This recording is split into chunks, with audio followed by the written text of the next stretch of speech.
নমস্কার বন্ধুরা, সবাই কেমন আছেন? আশা করি সবাই ভালো আছেন। আমরাও ভালো আছি। এটা আমার ছেলের প্রথম সমুদ্র দেখা। যখন আমরা মিয়ানমারে থাকতাম, ওখান থেকে আমরা গিয়েছিলাম ওখানকার একটা সি বিচে। তো এখন ওটা শুধু স্মৃতি। হ্যাঁ, এখন পুরোনো দিনের এই ভিডিও দেখলে ভালোই লাগে। তো সবার সাথে শেয়ার করব করে করাই হচ্ছিল না। তো আজকে ফাইনালি দিয়ে দিলাম। দেখুন, ওখানে আমার ছেলের বাবা আবার একটা কাঁকড়া ধরেছিল।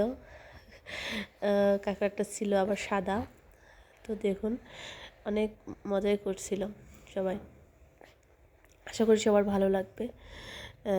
সবাই ভালো লাগলে সবাই একটা লাইক, কমেন্ট আর শেয়ার করে আমাদের পাশে থাকবেন। সবাই ভালো থাকুন, সুস্থ থাকুন আর আমাদের জন্য সবাই প্রাণ থেকে আশীর্বাদ করবেন।